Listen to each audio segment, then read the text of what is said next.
ಧಾರವಾಡದ ಜಿಲ್ಲಾ ಪಂಚಾಯಿತಿ ಸದಸ್ಯ ಯೋಗೇಶ್ ಗೌಡ ಕೊಲೆ ಕೇಸ್ಗೆ ಸಂಬಂಧಿಸಿದಂತೆ ಕೋರ್ಟ್ನಲ್ಲಿ ಶಾಸಕ ವಿನಯ್ ಕುಲಕರ್ಣಿ ಆಪ್ತ ತಪ್ಪೊಪ್ಪಿಕೊಂಡಿದ್ದಾರೆ.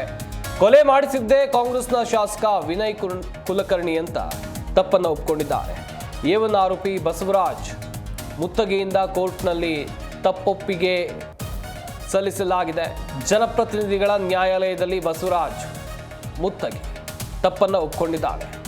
ಹತ್ಯೆಗೆ ಧಾರವಾಡದ ಯುವಕರು ಒಪ್ಪಿದ್ದಾಗ ಬೆಂಗಳೂರಿನಿಂದ ಒಂದಷ್ಟು ಜನರನ್ನ ಕರೆಸಿ ಅವರಿಗೆ ಎಲ್ಲ ವ್ಯವಸ್ಥೆಯನ್ನ ಮಾಡಿ ಹತ್ಯೆಯನ್ನು ನಡೆಸಲಾಗಿದೆ ಎನ್ನುವಂಥ ಮಾಹಿತಿಯನ್ನ ತಪ್ಪೊಪ್ಪಿಗೆ ಹೇಳಿಕೆಯಲ್ಲಿ ಪ್ರಸ್ತಾಪ ಮಾಡಲಾಗಿದೆ. ಧಾರವಾಡ ಜಿಲ್ಲಾ ಪಂಚಾಯಿತಿ ಸದಸ್ಯನಾಗಿದ್ದಂಥ ಯೋಗೇಶ್ ಗೌಡ ಅವರ ಏಳಿಗೆ ಸಹಿಸೋಕಾಗದೆ ಶಾಸಕ ವಿನಯ್ ಕುಲಕರ್ಣಿ ಸಂಚು ರೂಪಿಸಿದ್ದಾರೆ. ಜನಪ್ರತಿನಿಧಿಗಳ ನ್ಯಾಯಾಲಯದಲ್ಲಿ ಬಸವರಾಜ್ ಮುತ್ತಗಿ ಈ ಹೇಳಿಕೆಯನ್ನು ಕೊಟ್ಟಿದ್ದಾರೆ. ಇದು ದೊಡ್ಡ ಸಂಚಲನಕ್ಕೆ ಕಾರಣವಾಗಿದೆ. ರಾಜ್ಯಾದ್ಯಂತ ದೊಡ್ಡ ಮಟ್ಟದ ಸಂಚಲನಕ್ಕೆ ಕಾರಣವಾಗಿದ್ದಂಥ ಪ್ರಕರಣ ಅಂತ ಹೇಳಿದ್ರೆ ಧಾರವಾಡದ ಜಿಲ್ಲಾ ಪಂಚಾಯಿತಿ ಸದಸ್ಯ ಯೋಗೇಶ್ ಗೌಡ ಕೊಲೆ ಪ್ರಕರಣ. ಈ ಪ್ರಕರಣದಲ್ಲಿ ಈಗ ಮತ್ತೊಮ್ಮೆ ಶಾಸಕ ವಿನಯ್ ಕುಲಕರ್ಣಿ ಅವರಿಗೆ ಸಂಕಷ್ಟ ಅವರು ಎದುರಿಸುವಂತಾಗಿದೆ. ಪ್ರಮುಖವಾಗಿ ಇಲ್ಲಿ ಯೋಗೇಶ್ ಗೌಡ ಕೊಲೆ ಮಾಡಿಸಿದ್ದೇ ಕಾಂಗ್ರೆಸ್ನ ಶಾಸಕ ವಿನಯ್ ಕುಲಕರ್ಣಿ ಅಂಥೇಳಿ ಪ್ರಕರಣದ ಏವನ್ ಆರೋಪಿಯಾಗಿರುವಂಥ ಬಸವರಾಜ್ ಮುತ್ತಗಿ ಜನಪ್ರತಿನಿಧಿಗಳ ನ್ಯಾಯಾಲಯದಲ್ಲಿ ನೀಡಿರುವಂಥ ತಪ್ಪೊಪ್ಪಿಗೆ ಹೇಳಿಕೆಯಲ್ಲಿ ಪ್ರಸ್ತಾಪವನ್ನು ಮಾಡಿದ್ದಾರೆ.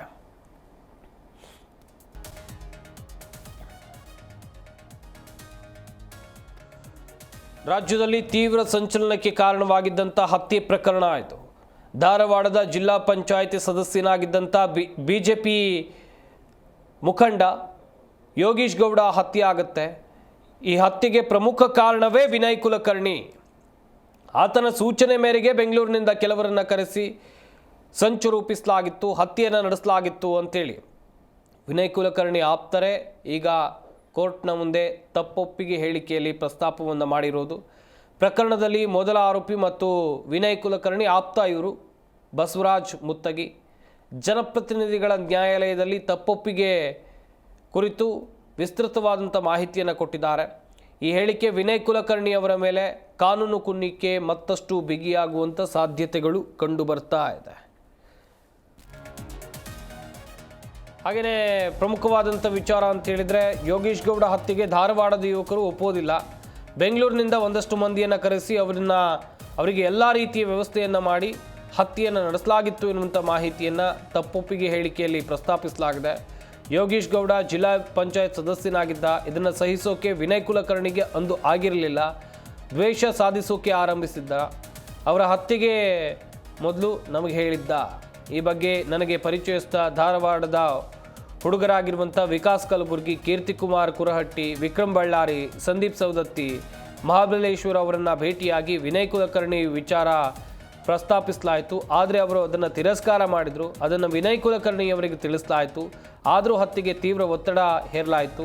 ಬೆಂಗಳೂರಿನಿಂದ ಯುವಕರನ್ನು ಕರೆಸಿಯಾದರೂ ಕೆಲಸ ಮಾಡಿಕೊಡುವಂತೆ ಕುಲಕರ್ಣಿ ಅಂತ ಹೇಳಿದರೆ ವಿನಯ್ ಕುಲಕರ್ಣಿ ಒತ್ತಾಯವನ್ನು ಮಾಡಿದರು ಅಂಥೇಳಿ ಬಸವರಾಜ್ ಮುತ್ತಗಿ ಕೋರ್ಟ್ ಮುಂದೆ ತಪ್ಪೊಪ್ಪಿಗೆ ಹೇಳಿಕೆಯಲ್ಲಿ ಈ ಎಲ್ಲ ಸ್ಟೇಟ್ಮೆಂಟ್ಗಳನ್ನು ಕೊಟ್ಟಿದ್ದಾನೆ ಅನ್ನೋದು ಗೊತ್ತಾಗಿದೆ. ಬೆಂಗಳೂರಿನಲ್ಲಿ 8ನೇ ಆರೋಪಿ ದಿನೇಶ್ನನ್ನು ಭೇಟಿಯಾಗಿ ವಿನಯ್ ಕುಲಕರ್ಣಿ ಈ ಕೊಲೆ ವಿಚಾರವನ್ನು ಅಥವಾ ಸುಪಾರಿ ನೀಡುವಂಥ ವಿಚಾರವನ್ನು ಪ್ರಸ್ತಾಪ ಮಾಡ್ತಾನೆ. ಇದಕ್ಕೆ 2 ದಿನಗಳ ಕಾಲಾವಕಾಶವನ್ನು ಕೇಳಿದಂಥ ಸಂದರ್ಭದಲ್ಲಿ ಶಿವಾನಂದ ವೃತ್ತದ ಬಳಿ ಇರುವಂಥ